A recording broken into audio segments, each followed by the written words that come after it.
Bismillahirrahmanirrahim.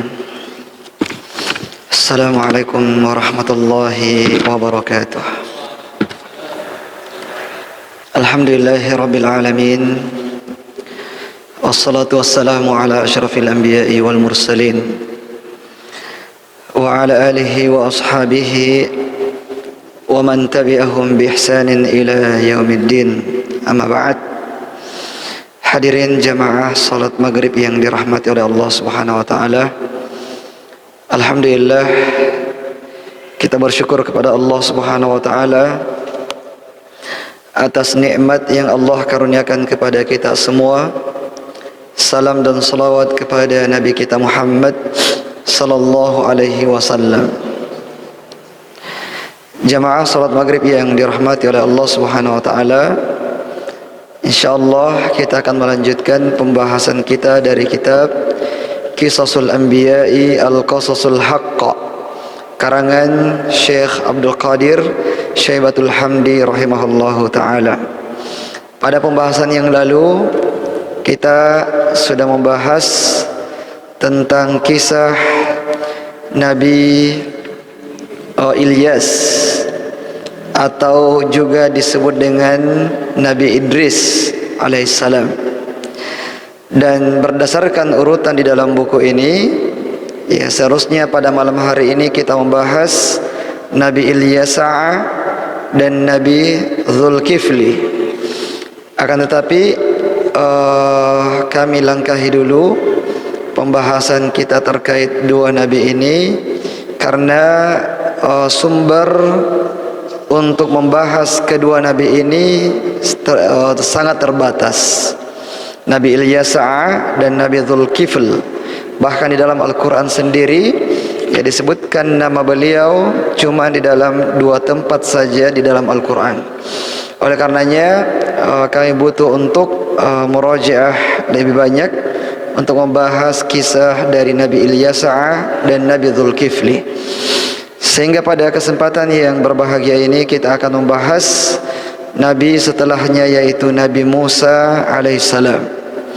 Di mana Nabi Musa alaihissalam adalah di antara ulul azmi minar rusul, salah satu dari 5 ulul azmi, yaitu Nabi Nuh alaihissalam, Nabi Ibrahim, Nabi Musa, Nabi Isa dan Nabi Muhammad sallallahu alaihi wasallam.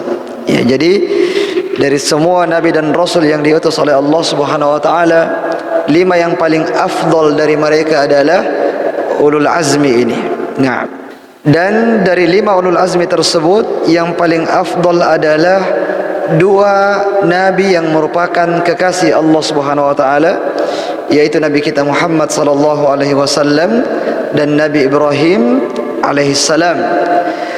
Adapun mana yang lebih utama antara Nabi Musa alaihissalam atau Nabi Isa alaihissalam, ada khilaf di antara ulama kita. Salah satu keutamaan Nabi Musa alaihissalam yang tidak dimiliki oleh nabi-nabi yang lain adalah Nabi Musa alaihissalam disebut dengan kalimullah, yang diajak bicara oleh Allah Subhanahu wa taala di dunia, di mana kalau di langit Nabi kita sallallahu alaihi wasallam juga diajak bicara pada peristiwa Isra dan Mi'raj. Akan tetapi yang dimaksud dengan kalimullah, orang yang diajak bicara oleh Allah Subhanahu wa taala, yaitu Nabi Musa, itu terjadinya di dunia, ya di bumi. Sehingga ini menjadi kekhususan, keistimewaan bagi Nabi Musa alaihissalam. Nah, dan Nabi Musa alaihissalam adalah salah satu nabi terbesar yang diutus kepada Bani Israel, dengan kisah yang sangat banyak disebutkan di dalam banyak ayat di dalam Al-Quranul Karim. Nah, dan beliau bernama Isa bin Imran. Dan Imran di sini bukan Imran yang disebutkan di dalam surah Alu Imran. Allah mengatakan innallaha astafa Adama wa Nuhan wa ala Ibrahim wa ala Imran 'alal alamin. Allah memilih Adam, Nuh, keluarga Ibrahim dan keluarga Imran terhadap alam semesta.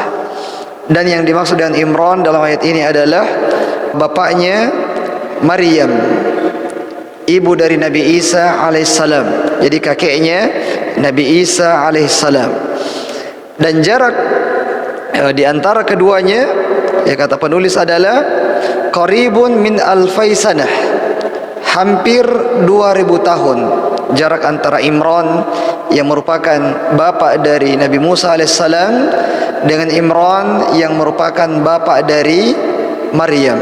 Nah, jamaah yang dirahmati oleh Allah Subhanahu wa taala, di mana sudah pernah kita bahas pada pembahasan Nabi Yakub alaihissalam dan Nabi Yusuf alaihissalam, bagaimana asal muasal kenapa sampai Bani Israel diperbudak oleh Fir'aun. Dan tidak apa-apa untuk kita ulangi sebagai bahan murajaah, bahwasanya ya ketika Nabi Yusuf alaihissalam sudah memanggil seluruh keluarganya dari Kanaan dan berdomisili di Mesir, ya, dan mereka sangat dimuliakan oleh Raja Mesir dan penduduk Mesir secara umum, disebabkan dari jasanya Nabi Yusuf alaihissalam yang telah mentakwilkan mimpi sang raja bahwa 7 tahun kalian akan mendapatkan hujan dan 7 tahun kalian akan mendapatkan musim kemarau. Nah, dan itu merupakan jasa yang sangat besar yang dirasakan oleh orang-orang Mesir, ya, sehingga di zaman itu mereka sangat dimuliakan. Akan tetapi seiring dengan berjalannya waktu, meninggalnya generasi tersebut, berganti dengan generasi yang lain, berganti dengan generasi yang lain, ya, kemudian muncullah riak-riak bahwasanya orang-orang Bani Israel ini mau mengkudeta, ya, mau mengambil alih pemerintahan di Mesir, ya, sehingga ketika berkuasa Fir'aun, ya, dengan segala kezalimannya, dengan segala kejahatannya, ya, akhirnya dia pun memperbudak Bani Israel, ya, memperbudak, bahkan balago aqsa hududi tughyan, sudah sampai melampaui batas kekejamannya kepada Bani Israel. Yudhabbihu abna'ahum wa yastahyi nisa'ahum, mereka membunuh laki-lakinya, membunuh anak-anak laki-lakinya, dan membiarkan hidup anak-anak perempuannya. Nah, dengan segala bentuk siksaan, penghinaan yang diberikan kepada Bani Israel. Dan di zaman itulah Nabi Musa alaihissalam, dilahirkan. Nah, apalagi ya bertambah kedengkian dan kebencian dari Fir'aun dan Haman kepada Bani Israel ketika Fir'aun melihat dalam mimpinya bahwasanya akan ada seorang bayi dari Bani Israel yang nantinya akan menggulingkan kekuasaannya, yang nantinya akan mengalahkan Fir'aun dan bala tentaranya. Nah, akhirnya kekejaman tersebut bertambah, kebengisan tersebut bertambah, sehingga dibuatlah qarar, keputusan bahwa anak laki-laki yang lahir dari Bani Israel maka harus dibunuh, ya, jangan disisakan, jangan disisakan meskipun satu. Nah, kemudian jamaah yang dirahmati oleh Allah Subhanahu wa taala, akan tetapi ya meskipun manusia seluruhnya menghendaki sesuatu, namun jika Allah tidak menginginkan maka tidak juga akan terjadi. Allah Subhanahu wa taala memberikan wahyu kepada ibunya Nabi Musa alaihissalam. Fa'auha Allah taala ila ummi Musa an ardi'ih fa idza khashiti alaihi min fir'aun an yadhbahahu fasna'i lahu sunduqan muhkaman ka'annahu safinah. Allah memberikan ilham. Wahyu di sini maksudnya adalah ilham. Yang diberikan ilham kepada ibunya Nabi Musa alaihissalam untuk membuat semacam kotak, ya, kemudian dihanyutkan di sungai dan di atasnya ada Nabi Musa alaihissalam. Dan Allah Subhanahu wa taala menjanjikan kepada ibunya Nabi Musa alaihissalam, ala takhafi wa la tahzani, jangan takut dan jangan bersedih. Karena otomatis sebagai seorang ibu akan sangat khawatir yang menghanyutkan anaknya di sungai. Apakah dia khawatir tenggelam atau khawatir akan diambil, dipungut oleh prajuritnya Firaun dan akan membunuhnya? Tapi Allah Subhanahu wa taala dengan rahmatnya yang luas kepada hamba-hambanya dan terkhusus kepada ibunya Nabi Musa alaihissalam, Allah mengilhamkan kepadanya agar jangan takut dan jangan pula bersedih. Nah, jadi ketika ada kalimat wahyu kepada seorang manusia, bukan berarti bahwa orang yang diberikan wahyu itu otomatis menjadi nabi. Nah, sebagaimana ibunya Nabi Musa alaihissalam, Allah memberikan wahyu kepadanya, tapi bukan berarti bahwa ibunya Nabi Musa merupakan seorang nabi. Ya, dan tidak ada nabi yang Allah utus dari kalangan wanita. Allah tidak mengutus seorang pun rasul dari kalangan wanita. Ya, meskipun pernah ada di zaman Khalifah Abu Bakar As-Siddiq radhiyallahu taala anhu seorang wanita yang mengaku sebagai seorang nabi, ya, nabi palsu. Nah, jadi untuk perkara-perkara yang sangat penting ya seperti itu, Allah Subhanahu wa taala tidak memberikan itu kepada wanita. Nah, jamaah yang dirahmati oleh Allah Subhanahu wa taala, di sini penulis ya menyebutkan beberapa contoh wahyu kepada hamba Allah, tapi wahyu itu bukan berarti orang tersebut diangkat menjadi nabi. Nah, yang pertama adalah kisahnya 3 orang Bani Israel yang masing-masing memiliki kekurangan. Ada yang abros, akra, a'ma. Ada yang punya penyakit kulit, ada yang botak, dan ada juga yang buta. Nah, kemudian Allah mengutus malaikat kepadanya, dan syahidnya di sini adalah bahwasanya Allah Subhanahu wa taala memberikan wahyu kepada ketiganya.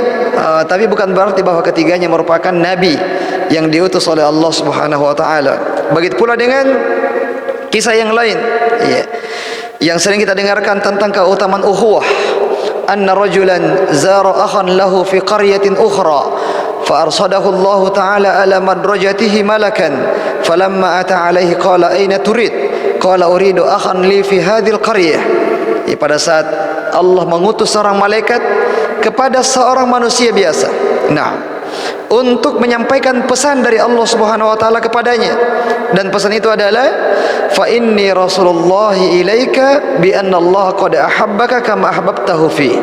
Ketahuilah bahwa saya ini adalah rasul Allah kepadamu, malaikat Allah kepadamu, untuk memberikan kabar kepadamu bahwa Allah sudah mencintaimu. Ya, ini juga bukan berarti dia adalah seorang nabi. Nah, dan contoh yang lain, nah, yang banyak di dalam Al-Quran dan hadis-hadis Nabi Sallallahu Alaihi Wasallam. Nah, kemudian jamaah yang dirahmati oleh Allah Subhanahu Wa Taala, kita sebutkan kisah beliau di dalam surah Al-Qasas ayat 3-7 sebagai rangkuman dari apa yang kita sebutkan tadi. Silahkan dibuka surah Al-Qasas ayat 3 sampai ayat 7. Allah berfirman, natlu alaika min naba'i Musa wa fir'auna bil haqqi liqaumi yu'minun. Tentu saja ini adalah di antara maqta', di antara potongan, ya, di antara banyak sekali potongan-potongan kisah Nabi Musa alaihissalam di dalam Al-Quran. Jadi kami mengisahkan kepadamu, yaitu kepada Muhammad sallallahu alaihi wasallam, kabar berita tentang Musa dan Fir'aun, ya, dengan berita yang benar, liqaumi yu'minun, yang bisa kamu ceritakan kepada orang-orang yang beriman. Nah, dan di antara fungsi kisah yang Allah sebutkan di dalam Al-Quran adalah untuk tathbitul fuad, untuk meneguhkan hati Nabi SAW dan para sahabatnya. Nah, makanya di dalam Al-Quran banyak isinya kisah-kisah, ya, sehingga orang-orang yang benci kepada Islam mengatakan bahwa Al-Quran itu adalah asatirul awwalin. Dia adalah dongeng-dongeng, kisah-kisah orang-orang terdahulu. Mereka menuduh bahwasanya Al-Quran ini adalah dongeng. Padahal kisah yang disampaikan adalah kisah yang al-haq, kisah yang benar, yang tidak ada keraguan sedikit pun di dalamnya. Kemudian Allah berfirman, Inna fir'auna ala fil ardi wa ja'ala ahlaha syi'an yastad'ifu ta'ifatan minhum yudhabbihu abna'ahum wa yastahyi nisa'ahum innahu kana minal mufsidin. Jadi luar biasa bagaimana kekejian dan kekejaman Fir'aun yang tidak ada belas kasihnya. Yang namanya manusia, kalau memang ada hati nuraninya, maka dia akan merasa kasihan melihat anak-anak itu dibunuh, disembelih. Nah, itu ketika seseorang memiliki hati nurani. Nah, tapi Fir'aun dan juga pembesar-pembesarnya seperti Haman dan para prajuritnya, itu sudah dicabut rasa kasih sayang dari dalam diri mereka. Nah, sebagaimana dicabutnya rasa kasih sayang dari orang-orang Yahudi pada hari ini dan sebelum-sebelumnya. Bagaimana mereka membunuh orang-orang yang tidak bersalah. Bagaimana mereka membunuh anak-anak kecil. Nah, para wanita-wanita yang tidak bersalah, orang-orang tua yang lemah, tidak membedakan mana prajurit kaum muslimin dan mana kem-kem pengungsian. Semuanya disamaratakan, semuanya dibombardir, yang menumpahkan darah kaum muslimin yang sangat banyak. Nah, itu karena tidak ada lagi sikap rahmah itu. Nah, tidak ada sikap kasih sayang itu. Nah, sudah dicabut dari dalam dirinya.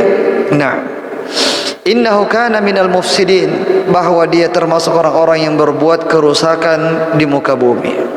Dan kejahatan Fir'aun yang paling besar adalah pada saat dia mengatakan ana rabbukumul a'la, saya adalah Tuhanmu yang paling tinggi. Na'udzubillah. Kemudian ayat Allah Subhanahu wa taala berfirman, wa nuridu an namunna 'alal ladzina istud'ifu fil ardi wa naj'alahum a'immatan wa naj'alahumul warithin. Jadi mereka adalah orang-orang yang tertindas Bani Israel. Namun di sini Allah mengatakan bahwa Allah menginginkan untuk memberikan karunia kepada orang-orang yang lemah, yaitu menjadikan mereka sebagai pemimpin-pemimpin dan orang-orang yang mewarisi bumi.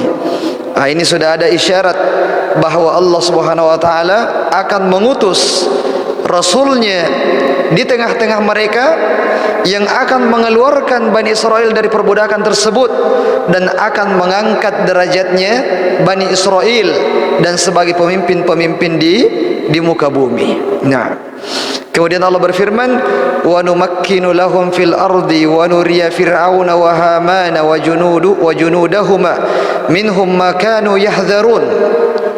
Taib.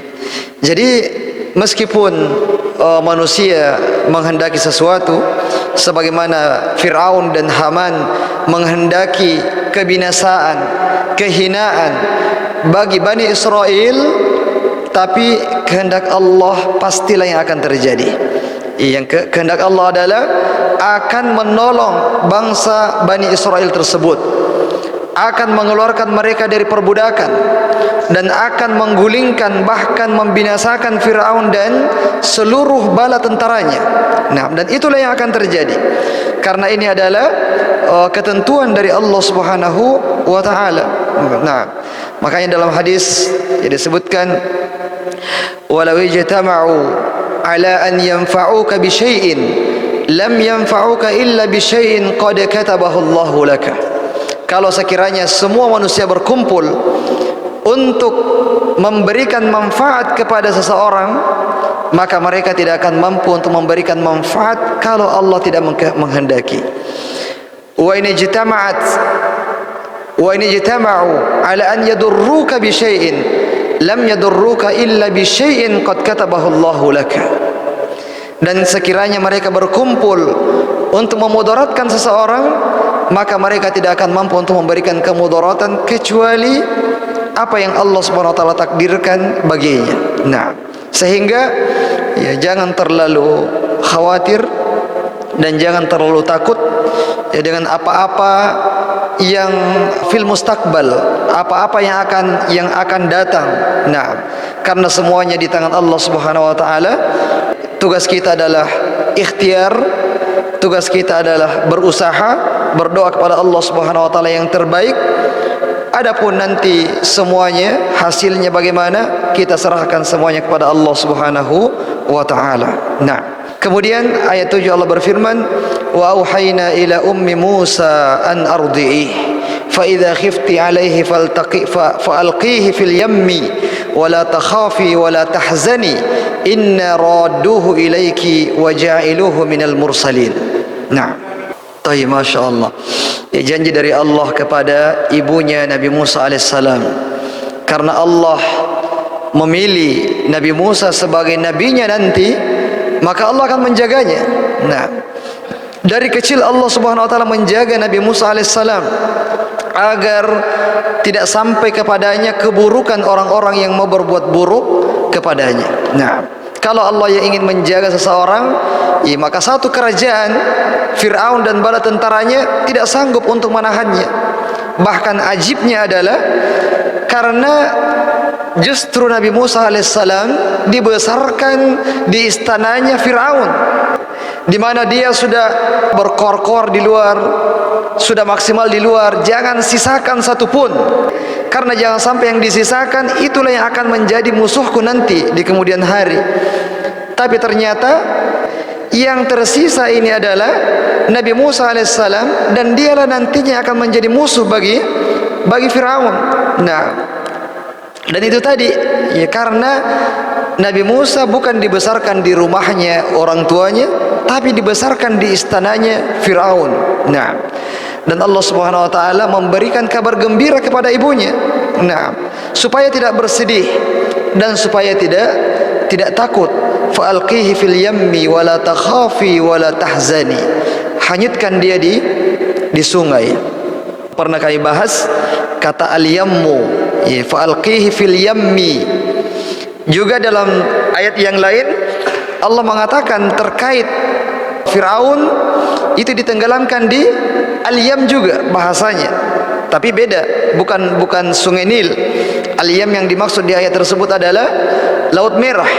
Tapi Allah Subhanahu wa taala menyebutkan kalimat itu dengan kalimat yang sama, yaitu kalimat Al-Yam. Nah, dengan kalimat yang sama seorang bayi dihanyutkan yang tidak bisa berbuat apa-apa. Nah, tapi justru Al-Yammu itu menjadi sebab keselamatan dia. Nah, dan dengan kalimat yang sama Al-Yammu, Allah membinasakan seorang raja yang lengkap dengan prajuritnya, dengan seluruh prajuritnya, yang lengkap dengan persenjataannya, ya, yang Bani Israel semuanya tidak akan sanggup untuk melawan Fir'aun dan bala tentaranya yang lengkap dengan persenjataan itu. Nah, tapi ternyata ya, ini ada isyarat latifah yang sangat berharga untuk kita, yaitu kata-kata Al-Yammu tadi. Nah, karena Allah Subhanahu wa taala membahasakan keduanya dengan satu kalimat meskipun dengan makna yang berbeda, dengan kata Al-Yammu sebagai isyarat bahwasanya semuanya tunduk kepada Allah Subhanahu wa taala. Laut, sungai, semuanya tunduk kepada Allah Subhanahu wa taala. Al-Yammu yang bermakna sungai telah menjadi sebab keselamatan seorang bayi yang tidak bisa berbuat apa-apa. Nah, dan Al-Yammu yang berarti laut justru menjadi tempat kematian seorang raja beserta seluruh prajuritnya yang lengkap dengan persenjataannya, yang tidak mungkin dikalahkan oleh prajuritnya Nabi Musa alaihissalam. Tapi Al-Yammu adalah tentaranya Allah. Allah berkehendak untuk menenggelamkan Fir'aun dan bala tentaranya dengan Al-Yammu itu, maka semuanya mereka tenggelam dan binasa. Menunjukkan ya, tentara-tentara Allah Subhanahu wa taala semuanya tunduk kepada Allah Subhanahu wa taala. Yusabbihu lahu man fis samawati wa man fil ardi.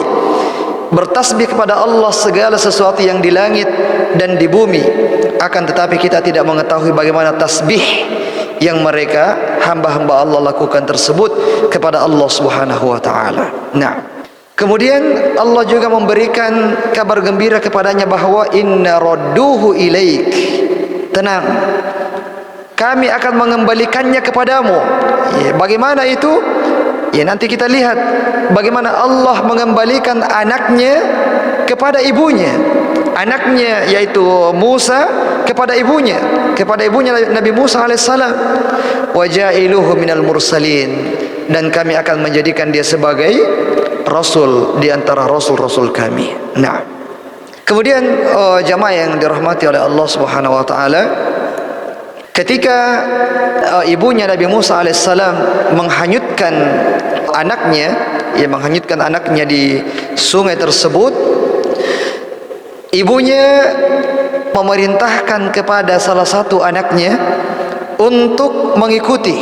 Ya, lihat bagaimana sampai di mana nanti ini anak hanyut dan siapa yang akan mengambilnya, dan jangan sampai kamu kelihatan oleh orang lain. Nah, akhirnya ya saudarinya Nabi Musa alaihissalam ini mengikutinya. Ya, sampailah ternyata tiba di istananya, di tempat berkumpulnya banyak tentara-tentara Fir'aun. Ya, sehingga bayi tersebut pun diambil. Di ayat setelahnya, ayat 8, ya, kita lanjutkan surah Al-Qasas. Allah berfirman, faltaqatahu alu fir'aun liyakuna lahum aduwan wa hazana inna fir'auna wa hamana wa junudahuma kanu khati'in. Nah, taib. Jadi akhirnya dipungut oleh alu Fir'aun, ya, keluarganya Fir'aun. Nah, dipungut kemudian dibawa ke istana. Padahal bayi ini akan menjadi aduwan wa hazana, menjadi musuh nanti bagi Fir'aun dan menjadi kesedihan, kekalahan bagi Fir'aun. Tapi dia tidak tahu, ya, yang namanya manusia tidak tahu bagaimana mustakbalnya, bagaimana kedepannya nanti.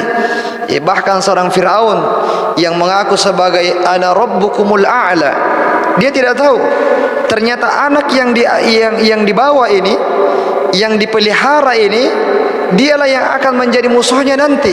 Nah, dan ini sebagai ya bentuk kebohongan dari Fir'aun yang mengaku sebagai Tuhan tapi tidak mengetahui perkara yang akan datang. Ya. Kalau sekiranya dia memiliki unsur ketuhanan, jangankan Tuhan, unsur ketuhanan, nah, seharusnya dia melihat mimpi ada anak Bani Israel yang akan membunuhnya, yang akan mengalahkannya. Tidak usah bunuh semua itu. Nah, kalau dia Tuhan atau ada unsur ketuhanannya, seharusnya dia tahu yang ini orangnya, ini saja yang dibunuh. Yeah. Tapi justru terbalik, dia membunuh semua orang yang mereka itu bukanlah yang akan mengalahkannya, dan membiarkan hidup ya orang yang akan mengalahkan dia nanti di kemudian hari. Nah, kemudian ayat setelahnya Allah berfirman, wa qalat imra'atu fir'auna qurratu 'ainin li wa lak la taqtuluh asa an yanfa'ana aw nattakhidahu walada wa hum la yash'urun. Ya, jadi Fir'aun dia mengira-ngira, ya, siapa tahu ini anak Bani Israel ini yang kita pungut ini, ya, mending dibunuh saja. Nah, tapi istrinya yaitu Asia, nah, yang tentu saja pada waktu itu belum beriman kepada Musa karena Nabi Musa belum diangkat menjadi nabi, ya, dia mengatakan kepada suaminya, la taqtuluh, jangan kalian bunuh ini anak yang tidak bersalah ini. Ya, semoga anak ini akan bermanfaat bagi kita nanti di hari kemudian, ya, di kemudian hari, atau kita angkat saja dia sebagai anak kita. Namanya anak kecil, kita ajari dia saja bagaimana supaya dia ikut kepada kita, bagaimana supaya dia tunduk kepada kita, karena kita yang mau mendidiknya dari kecil. Ya, jadi tidak perlu takut dengan anak ini. Ya, kita lah yang akan mentarbiyahnya, mendidiknya, nah, membinanya agar tunduk terhadap aturan-aturan yang kita buat. Nah, wahum la yash'urun, dan mereka tidak menyangka, mereka tidak merasa ya bahwasanya yang mereka didik, yang mereka besarkan ini ya dialah nanti yang akan menjadi sumber malapetaka bagi Fir'aun dan bala tentaranya. Wa asbaha fuadu ummi Musa farigha in kadat la tubdi bihi laula arrabatna ala qalbiha litakuna minal mu'minin. Nah, tayyib. Ya, jadi farigha, hatinya kosong, hatinya hampa. Bagaimana kalau seorang ibu memiliki bayi yang masih sangat kecil, nah, kemudian dihanyutkan dan dipungut oleh orang yang akan membunuhnya? Pasti akan sangat bersedih, pasti akan sangat khawatir, pasti tidak bisa tidur. Dan itu yang terjadi kepada ibunya Nabi Musa alaihissalam. Nah, tapi bahkan ya, pada puncak-puncak kesedihannya tersebut, dia hampir saja mengungkap bahwasanya anak saya tolong kembalikan kepada saya. Tapi Allah Subhanahu wa taala menguatkan hatinya. Nah, menguatkan hatinya dan yakin percaya dengan apa yang Allah janjikan kepadanya. Ilham, berupa ilham tersebut kepada ibunya Nabi Musa alaihissalam. Tapi tentu saja ya namanya seorang manusia, apalagi bukan nabi. Nah, janji seperti itu belumlah cukup untuk betul-betul menguatkan hatinya. Dia mau kalau anak tersebut dekat kepadanya. Iya, makanya dia setelahnya Allah berfirman, wa qalat li ukhtihi qussih fabasurat bihi an junubin wa hum la yash'urun. Diikuti supaya dilihat bagaimana keadaannya Musa kecil dan siapa yang memungutnya. Kemudian Allah berfirman, wa harramna 'alaihi al-maradi'a min qablu faqalat hal adullukum 'ala ahli baitin yakfulunahu lakum wa hum lahu nasihun. Nah, jadi ini caranya Allah mengembalikan Musa kepada ibunya. Nah, yaitu Allah Subhanahu wa taala menjadikan Nabi Musa tidak mau untuk menyusu kepada ibu-ibu susuan yang dipanggil ke istana. Dipanggil, berapa banyak orang dipanggil, tidak ada yang Nabi Musa tidak mau untuk menyusu kepada mereka. Ya, sampai ini dijadikan kesempatan oleh saudarinya Nabi Musa. Ya, dia mengabarkan kepada mereka bahwa saya mengenal ya, sebuah keluarga yang bisa menyusui anak ini, dan mereka adalah orang-orang yang sangat baik, ya, sangat amanah, ya, terjaga untuk menjaga anak-anak tersebut. Nah, kemudian Allah mengatakan, faradatnahu ila ummihi kay taqarra ainuha wa la tahzana wa li ta'lama anna wa'dallahi haqqun walakinna aktsarahum la ya'lamun. Jadi sebagaimana kita katakan tadi, namanya ibunya Nabi Musa ya bukan seorang nabi. Allah memberikan janji kepadanya, tapi dengan kondisi yang terlalu berat itu ya, sehingga janji itu harus dikuatkan. Nah, Allah menguatkan janji tersebut ya dengan cara ini. Tidak ada ya ibu susuan yang mampu menyusui Nabi Musa alaihissalam. Sampailah kemudian dikabarkan kepadanya tentang ibu susuan, yaitu ibunya Nabi Musa, dan dibawalah Nabi Musa kepada ibunya kembali. Bagaimana indahnya skenario, bagaimana indahnya takdir yang Allah takdirkan kepada Nabi Musa dan kepada ibunya. Ya, di mana pada saat ya seorang ibu sudah berputus asa, ya berputus asa kepada anaknya, ternyata anaknya itu dikembalikan lagi kepadanya. Nah, untuk dia susui, untuk diberikan kasih sayangnya kepada anaknya itu. Nah, dan kata Allah, li ta'lama anna wa'dallahi haq, dan agar dia tahu bahwa janji Allah itu benar. Walakin aktsarahum la ya'lamun, tapi banyak manusia yang tidak menyadarinya. Banyak di antara manusia yang tidak percaya kepada janji Allah, bahkan kadang-kadang lebih percaya kepada janji syaitan. Nah, Allah menjanjikan kepada orang-orang yang bersedekah bahwa Allah akan menggantinya, Allah akan menyuburkannya, Allah akan menumbuhkannya. Itu janji Allah kepada orang-orang yang bersedekah. Dan Allah juga mengancam riba dengan kebinasaan. Tapi ya syaitan berupaya untuk memperindahnya, memperindah riba tersebut. Ya, sampai namanya pun diperindah. Dari riba menjadi bunga. Itu kan indah namanya. Nah, tapi manusia lebih banyak percaya kepada janji syaitan daripada janji Allah Subhanahu wa taala. Pada saat disuruh bersedekah, ya ogah, tidak mau bersedekah. Kenapa? Takut berkurang hartanya. Pada saat dinasihati untuk meninggalkan riba, meninggalkan pekerjaan riba, tidak mau. Kenapa? Takut miskin. Ya, takut miskin. Kenapa? Karena itu pekerjaannya. Ya, dia tidak percaya dengan janji Allah dan lebih percaya dengan janji-janji syaitan. Nah, padahal Allah mengatakan walakinna lita'lama anna wa'dallahi haqq, dan agar manusia itu mengetahui bahwa janji Allah itu benar. Nah, sekira demikian jamaah yang dirahmati oleh Allah Subhanahu wa taala, sesi pertama dari kisah Nabi Musa alaihissalam, dan insyaallah masih berlanjut, ada beberapa pertemuan insyaallah kita akan membahas kisahnya Nabi Musa alaihissalam, mungkin sekitar 4 pertemuan. Ya, termasuk nanti di akhir-akhir ya, kita akan menyebutkan kisah-kisah Israiliyat yang berkaitan dengan Nabi Musa alaihissalam. Ya, karena banyak kisah-kisah Israiliyat yang berbicara tentang Nabi Musa alaihissalam. Baik, saya kira demikian, semoga bermanfaat. Kita cukupkan dengan doa kafaratul majlis. Subhanakallahumma bihamdik, asyhadu an la ilaha illa anta, astaghfiruka wa atubu ilaik. Assalamualaikum warahmatullahi wabarakatuh.